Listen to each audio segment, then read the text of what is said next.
তখন সালটা ছিল 1955। কোরিয়ার গ্রামের মানুষগুলো ছিল কুসংস্কার আর অদ্ভুত চিন্তা ভাবনায় বিশ্বাসী, এবং তারা এতটাই অসচ্ছল এবং অলস প্রকৃতির ছিল যে কাজকর্ম করার চেয়ে নিজের রক্ত বিক্রি করে টাকা উপার্জন করাকে সহজ মনে করত। ঠিক এমনই অদ্ভুত এবং কুসংস্কারে ভরা এক গ্রামে বসবাস করত সান নামের এই এতিম ছেলেটি। তার পরিবারে একমাত্র বেঁচে রয়েছে তার এই চাচা। তার বাবা মা সহ বাকি সবাই মারা গিয়েছিল 2 বছর আগে ঘটে যাওয়া সাউথ কোরিয়া বনাম নর্থ কোরিয়ার যুদ্ধে।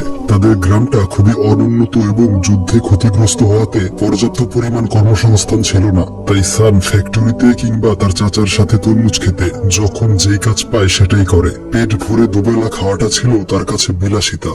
একদিন সেই তরমুজ ক্ষেতের মালিক এবং তার মেয়ে সেখানে ভিজিট করতে আসে। মহিলাটি তাদেরকে জানায় গতকাল তার মেয়ের বিয়ে ক্যান্সেল হয়ে গিয়েছিল, কারণ হবু জামাই কখনো রক্ত বিক্রি করেনি। এই শুনে জু বলে, আপনি ঠিকই করেছেন, প্রত্যেকটা প্রাপ্তবয়স্ক পুরুষকে অন্তত একবার হলেও রক্ত বিক্রি করতে হয়, তা না হলে তার পুরুষত্ব নিয়ে প্রশ্ন উঠবে। এরপর তারা চলে গেলে জু তাকে বলে, তোমারও উচিত রক্ত বিক্রি করা, না হলে তোমার বিয়েটাও ক্যান্সেল হয়ে যাবে। এরপর ফ্যাক্টরিতে কাজ করার সময় সান যখন তার বন্ধু শিন এবং রিয়ং এর সাথে বসে বিশ্রাম নিচ্ছিল, তখন প্রতিদিনের মতো সেই গ্রামের চা বিক্রেতা মেয়েটা চলে আসে। সান বলে এই মেয়েটাকে তার কাছে খুব ভালো লাগে, কিন্তু রিয়ং বলে সে এই মেয়েটাকে মোটেও পছন্দ করে না। এর কিছুক্ষণ পর চলে আসে জিউন নামের পপকর্ন বিক্রেতা মেয়েটি। সে এতটাই সুন্দর ছিল যে গ্রামের সবাই তাকে মিস বিউটিফুল বলে ডাকত। তার সৌন্দর্যে আকৃষ্ট হয়ে তারা পপকর্ন কেনার জন্য পাগল হয়ে যেত। তাই সানের বন্ধুরাও টাকা তুলে পপকর্ন কেনার জন্য এবং মিস বিউটিফুল বলে তাকে ডাক দেয়। তবে সানের কাছে টাকা না থাকায় সে পাশে দাঁড়িয়েছিল, তাই জিউন কিছু পপকর্ন তাকে ফ্রিতে দিয়ে দেয়। এই দেখে সবাই বলে জিউন তাকে পছন্দ করেছে, আর জিউনকে দেখে তার মুখ লজ্জায় লাল হয়ে গিয়েছিল। তাদের দুজনের জুটি খুব সুন্দর মানাবে, কিন্তু দুঃখের বিষয় হলো সোয়ং নামের ধনী দুশ্চরিত্র লোকটা হচ্ছে জিউনের বয়ফ্রেন্ড। সুন্দরী মেয়েদের পটিয়ে অসৎ কাজকর্ম করাই তার প্রধান লক্ষ্য। এরপর রাতের বেলা তার বন্ধুরা আবারও বলে জিউন মেয়েটা খুবই ভালো, এত কম বয়সে পারিবারিক পপকর্ন ব্যবসাটি নিজ হাতে সামলাচ্ছে, তবে সোয়ং এর ফাঁদে পড়ে তার জীবনটা নষ্ট হয়ে যাবে। এই শুনে সান সিদ্ধান্ত নেয় সে জিউনকে বিয়ে করবে। তাই পরদিন আঙ্কেল জু বলে, বিয়ে করতে হলে অনেক টাকার প্রয়োজন, মেয়ের বাবার হাতে মোটা অঙ্কের টাকা না দিলে আজকাল বিয়ে করাটাই প্রায় অসম্ভব, আর তুমি তো এখন পর্যন্ত রক্তই বিক্রি করনি, কয়েকবার রক্ত বিক্রি করলেই বিয়ের সমস্ত খরচ উঠে আসবে। তাই আগামীকাল আমার বন্ধু ব্যাঙের সাথে দেখা করবে। পরদিন সকালবেলা সান চলে আসে ব্যাঙের কাছে। ব্যাঙ জানায় রক্ত দেওয়ার আগে পেট ভরে পানি খেয়ে নিতে হবে, যত বেশি পানি খাবে তত বেশি রক্ত দিতে পারবে, আর বেশি রক্ত হলে বেশি টাকা পাবে। এরপর হসপিটালে এসে তারা আবারও পানি খেয়ে নেয়। প্রসবের চাপে জড়সড় হয়ে ডক্টরের রুমে চলে আসে। ঘুষ হিসাবে তরমুজ দিয়ে ডক্টরকে রাজি করায় যাতে তাদের থেকে বেশি পরিমাণ রক্ত নেওয়া হয়। এরপর ব্লাড দিয়ে তারা চলে আসে ওয়াশরুমে। চরম শান্তিতে মূত্র বিসর্জন করে রেস্টুরেন্টে চলে যায়। ব্যাং বলে রক্ত দেওয়ার পর প্রচুর পরিমাণ মাংস খেতে হয়, তাহলে রক্তের ঘাটতি পূরণ হয়ে যাবে, আর প্রতি মাসে একবার করে রক্ত দিতে পারবে। সে জিজ্ঞেস করে কিভাবে সুন্দরী মেয়েদের পটাতে হয়। ব্যাং তাকে একটা আইডিয়া দেয়। সে আইডিয়া অনুযায়ী চলে আসে জিউনের বাড়িতে। তাকে বলে, আমাকে ফ্রিতে পপকর্ন দিয়েছিলে, তবে আমি ঋণী থাকতে চাই না, তাই আগামীকাল দুপুরে চলে আসবে, একসাথে লাঞ্চ করব। জিউন মানা করে দিলে সে মন খারাপ করে তার গাছের পাতা ছিঁড়তে শুরু করে। এই দেখে সে রাজি হয়ে যায়। এতে সে প্রচন্ড খুশি হয়ে পুরো গ্রামে দৌড়ে বেড়ায়। এরপর দিন ঠিক সময় মতো তারা দেখা করে। সান প্রথমে তাকে এক পারফিউমের শপে নিয়ে যায়, তাকে একটা দামি পারফিউম কিনে দেয়। এরপর চলে আসে মাংসের দোকানে, তাকে প্রায় আধা কেজি মাংস কিনে দেয়। তারপর তখনকার জনপ্রিয় কটন ক্যান্ডিও কিনে দেয় তাকে। রাস্তায় তার অ্যাক্সিডেন্ট হয়ে যাচ্ছিল, কিন্তু সান তাকে বাঁচিয়ে নেয়। সেখানে এক রোমান্টিক মুহূর্ত তৈরি হয়। এরপর চলে আসে রেস্টুরেন্টে। প্রথমেই বিফ বারবিকিউ, নুডলস, তার পছন্দের ডাম্পলিংস এবং কফি দিয়ে লাঞ্চ শেষ করে। সান বলে, এবার বিজনেসের কথায় আসা যাক। বিফ বারবিকিউ 400 টাকা, নুডলস 200 টাকা, ডাম্পলিংস 200, এছাড়াও কফি, পারফিউম, মাংস এবং ক্যান্ডি সহ সর্বমোট 2000 টাকা খরচ হয়েছে আমার, তাই এর বিনিময়ে আমাকে বিয়ে করতে হবে। এই শুনে সে হতবাক হয়ে যায়, জানিয়ে দেয় এটা কখনোই সম্ভব নয়, কারণ সোয়ং তার বয়ফ্রেন্ড। এর কয়েক মাস পর সান সরাসরি চলে আসে জিউনের বাড়িতে। জানতে পারে জিউনের বাবা তার মেয়ের বিয়ে সোয়ং এর সাথে ঠিক করেছে। এই শুনে সান তাকে সতর্ক করে দেয় যে সোয়ং একজন দুশ্চরিত্র লোক, তাই আমার কাছে বিয়ে দিলে আপনার মেয়ে ভালো থাকবে। এই বলে সে মাংস, মদ এবং কিছু টাকা উপহার দেয়। জিউনের বাবা সানকে খুব পছন্দ করে, তাই মাংস এবং মদ গ্রহণ করলেও টাকাটা ফিরিয়ে দেয় এবং তার মেয়েকে ডেকে বলে খুব শীঘ্রই তোমার বিয়ে। তবে পাত্রটা হচ্ছে সান, সোয়ং নয়। আর এই কথাটা সেই দুশ্চরিত্র লোকটাকে জানিয়ে দাও। তাই পরদিন সে সোয়ংকে জানায় তাকে বিয়ে করতে পারবে না, তার বাবা অন্য জায়গায় বিয়ে ঠিক করেছে। এরপর দেখা যায় সে সানকে গ্রহণ করে নিয়েছে। তার বাবা পারিবারিক পপকর্ন বিজনেসটা তাকে এবং সানকে বুঝিয়ে দেয়। এরপর সমস্ত আত্মীয় স্বজন উপস্থিত থেকে তাদের বিয়ে সম্পন্ন করে। দেখতে দেখতে 11 বছর কেটে যায়। জিউনের বাবা বেঁচে নেই, আর এখন তাদের 3টে ছেলে সন্তান রয়েছে। সানের বড় ছেলে মিন সানকে বেশি ভালোবাসে, সব সময় তার কাজে সাহায্য করে। মেজো ছেলেটা যখন তার বাবাকে বিরক্ত করছিল তখন মিন তাকে মানা করে। সান খুশি হয়ে তাকে গ্লাভস গুলো পরতে দেয়, কারণ মিন এই গ্লাভস গুলো খুব পছন্দ করে। আর ওইদিকে সানের বন্ধুরা বলে সানের বড় ছেলে মিন হাসলে হুবহু সোয়ং-এর মতো দেখায়। মনে হয় তার আসল বাবা সোয়ং, কারণ বিয়ের আগে জিউনের সাথে সোয়ং-এর প্রেমের সম্পর্ক ছিল। এরপর মিন যখন বাবার জন্য খাবার নিয়ে যাচ্ছিল তখন রেস্টুরেন্টে ডাম্পলিংস দেখে তার খুব খেতে ইচ্ছে হয়। তবে দুবেলা পেট ভরে খাওয়াটাই তাদের পক্ষে অসম্ভব হয়ে পড়ে। সেখানে রেস্টুরেন্টের এই দামি খাবারগুলো স্বপ্নের চেয়ে কম নয়। এরপর সে খাবার নিয়ে চলে আসে। সে বলে গ্রামের সবাই বলছে তাকে দেখতে সোয়ং নামক এক লোকের মতো। এই শুনে সান তাকে নিয়ে আসে সোয়ং-এর বাড়ির সামনে আর বলে সেই লোকটা এই বাড়িতেই থাকে। সে তোমার মাকে বিরক্ত করত, কিন্তু তোমার মা তাকে দেখতে পারতো না, সে ভালোবাসতো আমাকে। এজন্যই লোকজন উল্টোপাল্টা কথা বলছে। তখন হঠাৎ বৃষ্টি শুরু হলে তারা এক দোকানে ঢুকে পড়ে। সান তাকে ক্যান্ডি কিনে দেয় আর সে প্রথম ক্যান্ডিটা তার বাবাকে খেতে দেয়। দেখা যায় দোকানের মহিলার কাছে একটা চিঠি আসে। সেই পোস্টম্যান মিনের হাতে একটা চিঠি দিয়ে বলে, দেখে মনে হচ্ছে তুমি মিস্টার সোয়ং-এর ছেলে, এই চিঠিটা তোমার বাবাকে দিও। এই শুনে সান প্রচন্ড রেগে যায়। একদিন মিনকে বলে আজ সবকিছু প্রমাণ হয়ে যাবে। ওইদিকে গ্রামের সবাই জড়ো হয় সত্যিটা জানার জন্য। সবাই অধীর আগ্রহে অপেক্ষা করে। কিছুক্ষণ পর পোস্টম্যান চলে আসে মিনের ব্লাড রিপোর্ট নিয়ে। সান বলে এই কাগজে মিনের রক্তের গ্রুপ লেখা আছে, তবে আমার ব্লাড গ্রুপ হচ্ছে ও, আমার স্ত্রীর এ এবং দুশ্চরিত্র সোয়ং-এর রক্তের গ্রুপ বি। তাই মিনের ব্লাড গ্রুপ আমার মতো ও অথবা তার মায়ের মতো এ হতে পারে, কিন্তু কখনোই বি হবে না। তাই আজকের পর থেকে তোমরা বাজে কথা বন্ধ করবে। মিন আমার ছেলে। এই বলে সে ওই কাগজটা খুলে আর রিপোর্ট দেখে একদম হতবাক হয়ে যায়, কারণ মিনের ব্লাড গ্রুপ ছিল এ বি। এই দেখে সবাই বলে জিউনের গ্রুপ এ এবং সোয়ং-এর বি, এই দুইটা মিলে মিনের ব্লাড গ্রুপ হয়েছে এ বি। এতে পরিষ্কার প্রমাণ হয় যে মিন সানের ছেলে নয়। সে প্রচন্ড রেগে বাড়ি চলে আসে আর জিউনকে জিজ্ঞেস করে সোয়ং-এর সাথে ফিজিক্যাল রিলেশন ছিল কিনা। জিউন বলে একবার দুর্ঘটনাবশত তারা ইন্টিমেট হয়েছিল। এই শুনে সে কান্নাকাটি শুরু করে আর বলে গত 11 বছর ধরে ওই দুশ্চরিত্র সোয়ং-এর ছেলেকে নিজ হাতে বড় করেছি। ওইদিকে মিন গিয়েছিল সোয়ং-কে দেখতে। জানালা দিয়ে তার অদ্ভুত নাচ দেখছিল। ঘরের সামনে সোয়ং-এর মেয়েরা বসেছিল। তাদেরকে বলে আমি তোমাদের ভাই, বাবাকে ডাকো। এরপর সোয়ং-কে সবকিছু জানায়। যাওয়ার সময় তাকে বাবা বলে ডেকে পালিয়ে যায়। তারপর দিন জিউন সানকে বলে তার কাজে সাহায্য করতে, কিন্তু সে চুপচাপ শুয়েছিল। মিন এসে সাহায্য করে। এরপর আবারও সানকে ডাকলে সে তখনও কথা বলে না, আর এবারও সাহায্য করতে আসে মিন। এরপর রাতের বেলা সে ওইখানেই শুয়ে কান্না করছিল। এরপর দিন গুলতি খেলার সময় সানের ছোট ছেলে অন্য বাচ্চাদের সাথে মারপিট করে। সেই ছেলেটা বলে আমি এক্ষুনি আমার বড় ভাইকে ডেকে আনবো, আর সানের ছেলে বলে সেও তার মেজো ভাইকে নিয়ে আসবে। তাই এক দৌড়ে বাড়িতে চলে আসে। মেজো ভাইকে বুঝিয়ে শুনিয়ে ফাইট করতে নিয়ে যায়, কিন্তু বিপক্ষ দলের বড় ভাইটা ছিল তার চেয়ে অনেক লম্বা এবং স্বাস্থ্যবান। সে ভয় পেয়ে ঝগড়াটা মিটিয়ে ফেলতে চায়, কিন্তু ওই ছেলেটা তাকে লাথি মারে। তাই তারা চলে আসে তাদের বড় ভাই মিনকে নেয়ার জন্য। মিন এসে ছেলেটার মাথা ফাটিয়ে দেয় আর বলে আমার ভাইদেরকে যে মারবে তার অবস্থা ঠিক এমনই হবে। বাড়ি ফিরলে মিনের মা তাকে শাস্তি দেয়, আর ওই ছেলেটার বাবা বিচার নিয়ে এসেছিল, যে ছিল সানের বন্ধু শিম। শিম বলে তার ছেলের চিকিৎসার জন্য প্রায় 500 টাকার প্রয়োজন। তবে সান বলে দেয় সে কোনো টাকা দিতে পারবে না, কারণ মিন তার ছেলে নয়। টাকা নিতে চাইলে সে যেন সোয়ং-এর বাড়িতে যায়। তাই শিম সোয়ং-এর কাছে চলে আসে। সোয়ং তাকে পরিবারের রেজিস্ট্রি লিস্ট দেখায়, যেখানে উল্লেখ করা আছে তার 2 মেয়ের নাম। মিনের নাম ছিল না, তাই তাকে খালি হাতেই ফিরে আসতে হয়। সে এসে সানের ঘর থেকে জিউনের সেলাই মেশিন, আসবাবপত্র সহ জিউনের ভালো কিছু ড্রেসও নিয়ে যায়। মিন তাদেরকে আটকানোর চেষ্টা করে, তার বাবাকে বলে সাহায্য করতে। সান রেগে গিয়ে তাকে গালমন্দ শুরু করে। এতে জিউন তার উপর রেগে যায় আর মিনকে বুকে জড়িয়ে নেয়। এরপর জিউন সেজে গুজে ভালো জুতো ও ভালো ড্রেস পরে বেরিয়ে যায়। তার সৌন্দর্য আর মডার্ন স্টাইল দেখে গ্রামের সবাই বিমোহিত হয়ে চেয়ে থাকে। সে চলে আসে সোয়ং-এর বাড়িতে, বলে গত 11 বছর ধরে তোমার ছেলে মিনের ভরণ পোষণ বহন করেছে আমার স্বামী, তার পক্ষে আর সম্ভব নয়, তাই মিনের সমস্ত দায়িত্ব তোমাকে নিতে হবে। তখন সোয়ং-এর স্ত্রী তাকে বাজে কথা বলে, এতে সে রেগে গিয়ে তার নাক ফাটিয়ে দেয়, আর সোয়ং তাকে ধাক্কা দিয়ে বাড়ি থেকে বেরিয়ে যেতে বলে। দুঃখ ভরাক্রান্ত মন নিয়ে সে বাড়ি ফিরে আসে। তার মলিন চেহারা আর কর্দমাক্ত জুতোগুলো দেখে বুঝতে পারে তাকে অপমান করে তাড়িয়ে দিয়েছে। মনে মনে ভাবে তার কিছু একটা করা উচিত।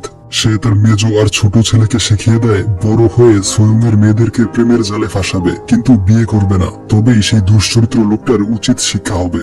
এরপর সে রক্ত বিক্রি করতে হসপিটালে চলে আসে। সেই ডক্টর তাকে নিয়ে হাসি ঠাট্টা করে, কারণ সেও জেনে গিয়েছিল সোয়ং হচ্ছে মিনের আসল বাবা। এতে সান খুব রেগে যায় আর বলে মিনকে বাড়ি থেকে তাড়িয়ে দিব, তাকে কখনোই মেনে নেব না। ব্লাড দিয়ে বের হওয়ার সময় সে হসপিটালে দেখা হয় এক মহিলার সাথে। এ হচ্ছে সেই চা বিক্রেতা মেয়েটা যার সাথে বিয়ে হয়েছে সানের বন্ধু রিয়ং-এর। সে জানায় ড্রেনের গর্তে পড়ে তার পা ভেঙে গিয়েছে। আরো জানায় এত বয়স হওয়ার পরেও জিউন এখনো ঠিক আগের মতোই সুন্দরী আছে। সান বলে তার ওই সৌন্দর্যই আমার জন্য কাল হয়ে দাঁড়িয়েছে, আসলে আমি পছন্দ করতাম তোমাকে। এরপর সান তাকে বাড়িতে পৌঁছে দেয়। মেয়েটা তাকে ভেতরে আসতে বলে। তারপর সেই বাড়ি থেকে বের হতেই দেখে মিন সেখানে বসে রয়েছে। সে রেগে গিয়ে বলে আমার চোখের সামনে আসবে না। মিন বলে আমাকে ক্ষমা করে বাড়ি যেতে দাও, আমার থাকার কোনো জায়গা নেই। এই শুনে সে কিছুটা শান্ত হয়ে বলে বাকিদের সামনে বাবা বলে ডাকলেও যখন একা থাকবো তখন আমাকে আঙ্কেল বলে ডাকবে। রাজি হওয়া ছাড়া আর কোনো উপায় ছিল না তার। এরপর দেখা যায় সান এবং মিন শিমের নিয়ে যাওয়া সকল জিনিসপত্র ফিরিয়ে আনে। জিউন বাড়ি ফিরে দেখে তার আসবাবপত্র ফিরিয়ে আনা হয়েছে।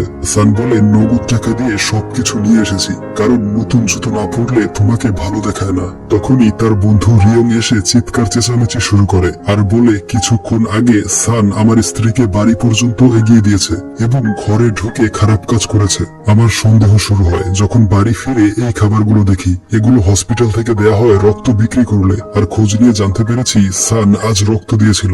এই শুনে জিউন প্রচন্ড রেগে যায় আর রিয়ং তাকে মারতে যাবে। ঠিক তখন মিন এসে বলে আমার বাবা আন্টিকে বাড়ি পর্যন্ত এগিয়ে দিয়েছিল, কিন্তু ঘরে ঢোকেনি। আঙ্কেল শিম এবং আমি নিজের চোখে দেখেছি। আপনি অনেক বেশি মদ খেয়ে ফেলেছেন, এখন বাড়ি গিয়ে ঘুমিয়ে পড়ুন। এই শুনে সে হতভম্ব হয়ে পালিয়ে যায়। এরপর একদিন রাতের বেলা ছোট এবং মেজো ছেলে ডাম্পলিংস খাওয়ার বায়না ধরে, বলে তাদের 3 ভাইয়ের সবচেয়ে পছন্দের খাবার হচ্ছে ডাম্পলিংস। তখন সান দুষ্টমির ছলে তাদেরকে ডাম্পলিংস তৈরির রেসিপি বলতে থাকে, যা শুনে তাদের জিভে জল চলে আসে। এরপর দিন সে আবারও রক্ত বিক্রি করে। সেই টাকা নিয়ে চলে আসে জিউনের কাছে। তাকে বলে আজকে আর কাপড় ধুতে হবে না, আমরা সবাই মিলে রেস্টুরেন্টে যাব। জিউন বলে এভাবে রক্ত বিক্রি করতে থাকলে অসুস্থ হয়ে পড়বে। সান বলে এছাড়া আর কোনো উপায় নেই। এরপর সে বাড়ি এসে বলে জলদি উঠে পড়ো, আমরা ডাম্পলিংস খেতে যাব। এই শুনে তারা খুশিতে লাফালাফি শুরু করে। তখন সে লক্ষ্য করে মিন হাসলে সোয়ং-এর মতোই দেখায়। এতে সে রেগে গিয়ে তাকে ডেকে নেয় আর বলে আমাদের সাথে তোমার যেতে হবে না, তুমি এখন যাবে আঙ্কেল জুয়ের বাড়িতে, তার সাথে ডিনার করবে। এই শুনে মিনের খুব মন খারাপ হয় আর জিজ্ঞেস করে আমি যদি তোমার আসল সন্তান হতাম তাহলে কি আমাকে রেস্টুরেন্টে নিয়ে যেতে? সান বলে তুমি যদি আমার নিজের সন্তান হতে তাহলে বাকিদের চেয়ে তোমাকে সবচেয়ে বেশি ভালোবাসতাম। এই শুনে সে হাসি মুখে চলে যাচ্ছিল। তখন জিউন তাকে দেখতে পেলে সে জানায় তার দাদু জুয়ের বাড়িতে ডিনার করতে যাচ্ছে। জিউন সবকিছু বুঝতে পারে। দেখা যায় জুয়ের কাছে ডিনারের জন্য ছিল মাত্র 2-3টা মিষ্টি আলু। বেশিরভাগ সে নিজেই খেয়ে নেয় আর মিনকে দেয় ছিলকার সাথে লেগে থাকা অল্প একটু অংশ। মিন জানায় আলুটা খুবই সুস্বাদু, তবে তার পেট একটুও ভরেনি। কিন্তু জু বলে সুস্বাদু খাবারগুলো এমনই হয়, যত খাবে ততই ক্ষুধা বাড়তে থাকবে, তাই সোজা বাড়িতে চলে যাও। ক্ষুধার যন্ত্রণা নিয়ে ছোট্ট ছেলেটা বাড়ির দিকে রওনা হয়। এক বুক হতাশা নিয়ে চাঁদনি রাতের আকাশটার দিকে তাকায়। সেই ঝলমলে চাঁদটাকে ডাম্পলিংস এর পাত্র মনে হয়, তবে মুহূর্তেই কয়েকজন মিলে সেটা খেয়ে নেয়। এই দেখে সে আবারও হতাশ হয়ে যায়। এবার উল্টো দিকে দৌড় শুরু করে। প্রথমেই আসে সেই রেস্টুরেন্টে। জানতে পারে তার পরিবার ডাম্পলিংস খেয়ে বাড়িতে চলে গিয়েছে।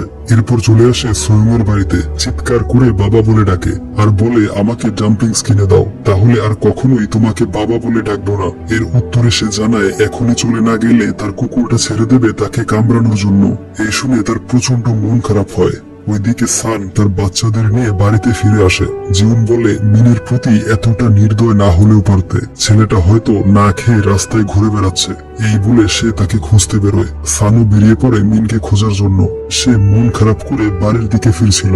সান তাকে দেখতে পায় আর সে তাকে দেখতেই এক বাড়ির পেছনে লুকিয়ে পড়ে। সান দেখে তার ভয়ে অন্ধকারের মধ্যে গুটিসুটি হয়ে বসে রয়েছে। এরপর তারা বাড়ির দিকে যাচ্ছিল। তখন জিউন তাকে দেখতে পেয়ে দৌড়ে এসে বুকে জড়িয়ে নেয় আর বলে, মাকে ক্ষমা করে দিও, এই ছোট্ট বয়সে অনেক কষ্ট সহ্য করেছো। এই শুনে সান রিয়েলাইজ করে এই নিষ্পাপ ছেলেটাকে সে অনেক কষ্ট দিয়ে ফেলেছে। এরপর একদিন হঠাৎ করে নাক দিয়ে রক্ত বের হয়ে অজ্ঞান হয়ে যায় সোয়ং।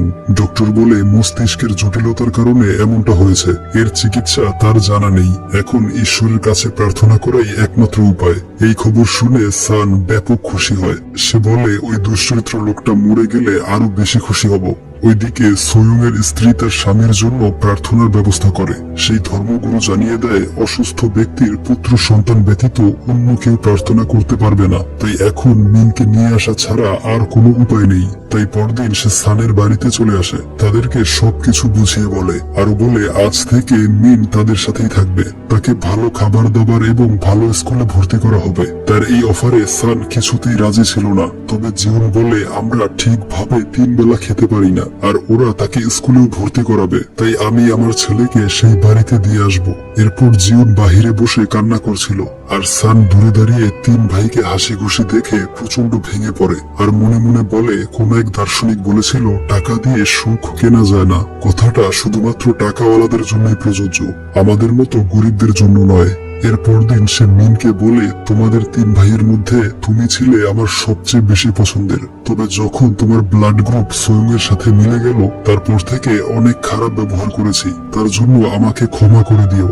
এরপর প্রার্থনার জন্য সবকিছু রেডি করা হয়। মিনকে বলা হয়, মন্ত্রটা হচ্ছে উচ্চ স্বরে বলতে থাকবে, বাবা ফিরে আসো। কিন্তু দেখা যায় সে ঠিকভাবে বলছিল না। ওইদিকে দোকানে এসে গ্লাভস গুলো দেখে মিনের কথা মনে পড়ে। কিছুতেই কাজে মন দিতে পারছিল না। আর এইদিকে ঠিকভাবে মন্ত্র বলতে না পারায় তারা খুব রেগে যায়। মিন বলে, একে আমি বাবা ডাকতে পারবো না, আমার বাবার নাম সান। দেখা যায় সান সেই বাড়িতে এসে জানালা দিয়ে উকি দিচ্ছিল। মিন তাকে দেখে ফেলে আর চিৎকার করে বলতে থাকে, বাবা আমাকে নিয়ে যাও। ছোট বাচ্চাটার এই আকুতি মিনতি শুনে সে ঘরের ভেতরে চলে আসে, সব ভেঙে চুরে তাকে জড়িয়ে ধরে। এরপর তাকে পিঠে চড়িয়ে নিয়ে আসে। মিন প্রচন্ড খুশি ছিল।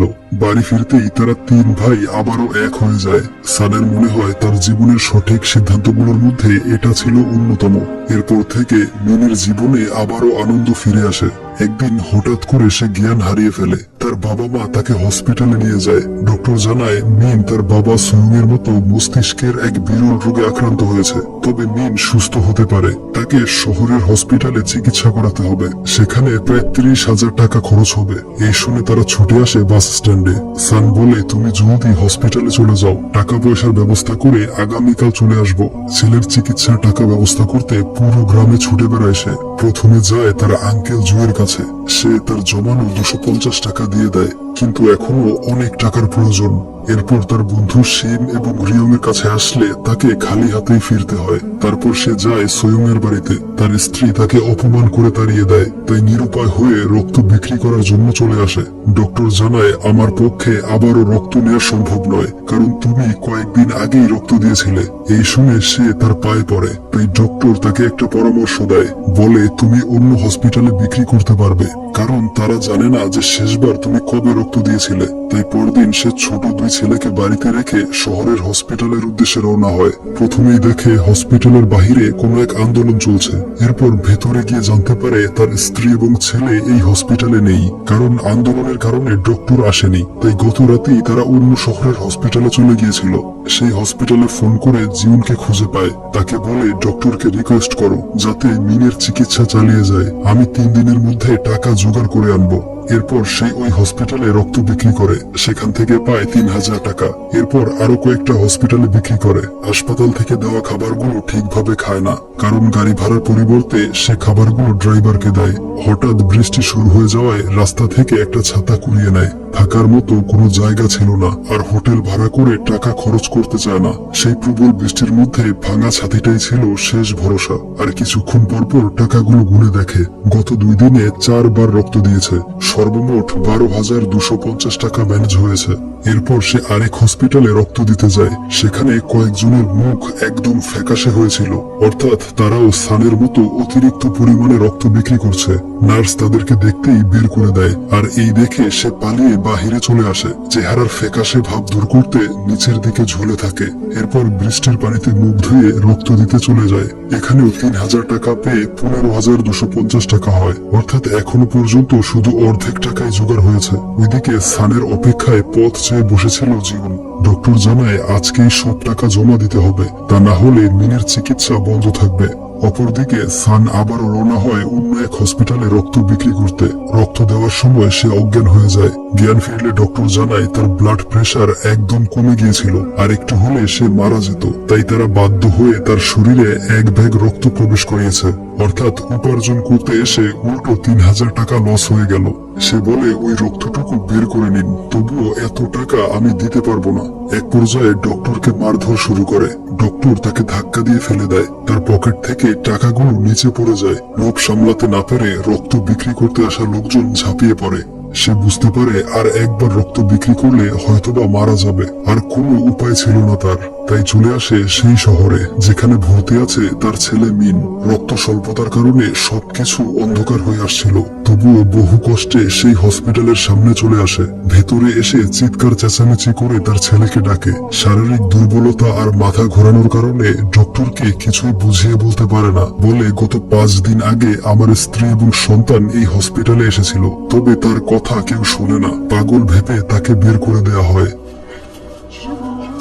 সে মিনের নাম ধরে ডাকতে থাকে। তার আওয়াজ মিন শুনতে পায়, তবে বাহিরে এসে কাউকেই দেখতে পায় না। তার বিশ্বাস ছিল তার বাবা অবশ্যই আসবে।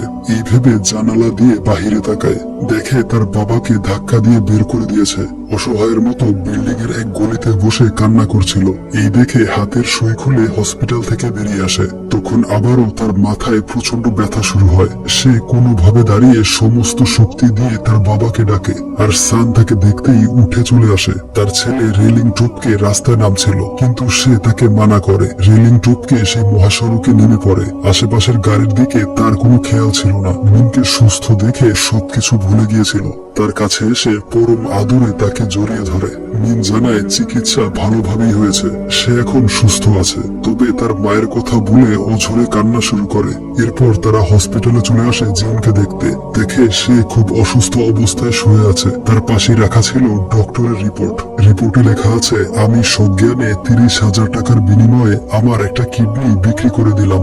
এই দেখে সান নিজের চোখের পানি আর আটকে রাখতে পারে না। তার হাত ধরে বলে, পৃথিবীর সবচেয়ে হতভাগা স্বামী হচ্ছি আমি, আমাকে ক্ষমা করে দিও, তোমাদের জন্য কিছুই করতে পারিনি। এরপর সে ছেলেকে জড়িয়ে ধরে আর বলে, যেদিন তোমার জন্ম হয়েছিল মনে হয়েছে পৃথিবীর সবচেয়ে সুখী মানুষটা আমি, তুমি শুধুমাত্র আমার ছেলে। এরপর তারা সুস্থ হয়ে গ্রামে ফিরে আসে। সবাই মিলে রেস্টুরেন্টে এসেছিল তাদের পছন্দের ডাম্পলিংস খেতে। সাথে ছিল আস্ত মাছের মজাদার ফিশ কারি। এতগুলো খাবার দেখে তারা খুশিতে ঝাঁপিয়ে পড়ে। আর এমন এক